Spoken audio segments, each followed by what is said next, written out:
Bienvenue à toutes et à tous pour cette nouvelle analyse de vos sources.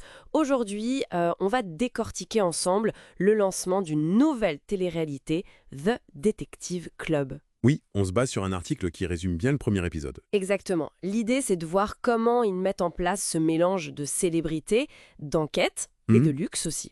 Alors, le cadre, c'est posé direct, une villa immense, hyper luxueuse. Et, détail curieux, des chiens absolument partout. Ah oui, Oui, et les 18 candidats, des célébrités donc, arrivent sans trop savoir pourquoi ils sont là. L'ambiance est fastueuse mais un peu bizarre. d'accord. D'ailleurs, Enzo, le fils de Cindy Sander, il dit direct « C'est sûr que c'est la villa d'un milliardaire ». Ok, le ton est donné. Et Adixia qui demande pourquoi il y a des chiens partout.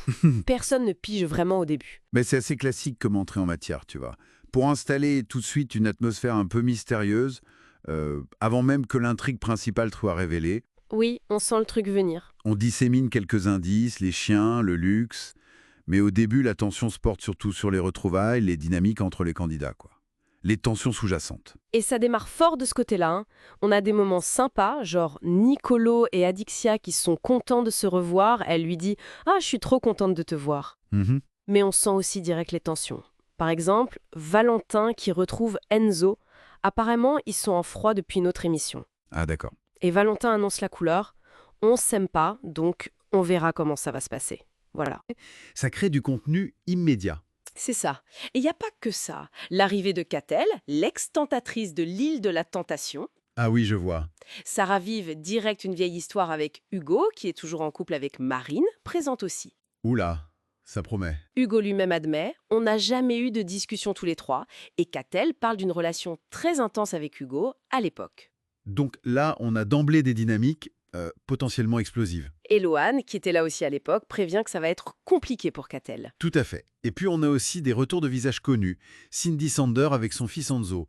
Ça, c'est une première. Oui, une dynamique intéressante. Dis c'est pas Miss Sympaga cette fois, et Manon Tanti, qui vient de gagner de Power, elle rejoint son mari Julien. Et Manon Tanti, elle est présentée comme une stratège, c'est ça. Exactement. Ça pourrait être clé dans ce nouveau jeu. Hein. Et pour Enzo, c'est un peu spécial aussi. Il dit « Rénange, une aventure sans Colette, sa mère, ça fait vraiment bizarre. C'est intéressant de voir comment toutes ces relations préexistantes, ces liens familiaux ou conflictuels, vont potentiellement influencer le jeu avant même qu'il ait vraiment commencé. » Oui, on sent que la prod mise là-dessus. C'est autant de leviers possibles pour des alliances ou des trahisons. Tout à fait.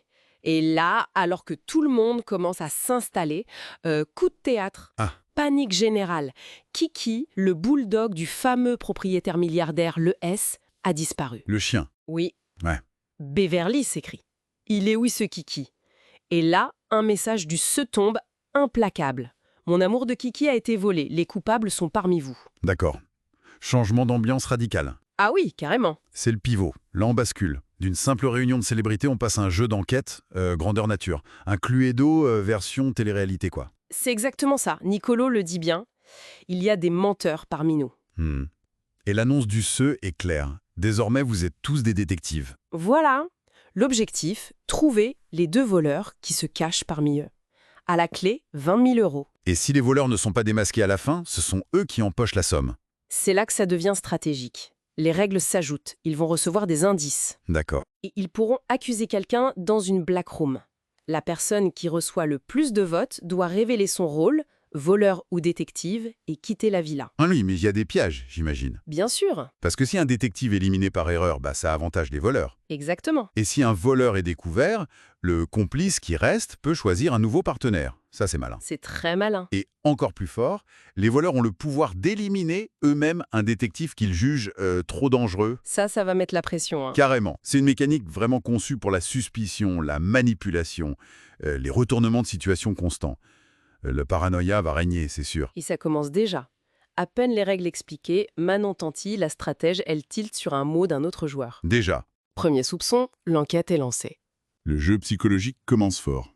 Donc pour résumer ce premier épisode de Detective Club, on a vraiment une mise en place qui mélange les codes classiques de la télé-réalité, Les relations, les conflits. les visages connus, les histoires passées, tout ça, avec une vraie intrigue de type whodunit déclenchée par ce vol de Kiki. C'est ça? On passe des retrouvailles à une chasse aux coupables où tout le monde suspecte tout le monde. Exactement. Et ça amène une réflexion pour la suite, hein. Au-delà de juste trouver qui a volé le chien, comment est-ce que toutes ces relations d'avant, les amitiés et les rancunes, vont influencer le jeu? Ah oui, bonne question. Est-ce que ça va aider à démasquer les voleurs ou au contraire, est-ce que ça va brouiller les pistes? On risque d'avoir des accusations basées sur de vieilles histoires, non? C'est fort possible. Le vrai défi pour les détectives, ça pourrait bien être de naviguer dans ce réseau complexe d'histoires personnelles, autant que de suivre les indices. L'enquête sur Kiki pourrait finalement cacher des règlements de compte bien plus anciens, tu vois? Absolument. Une intrigue dans l'intrigue. Ça promet pour la suite, hein.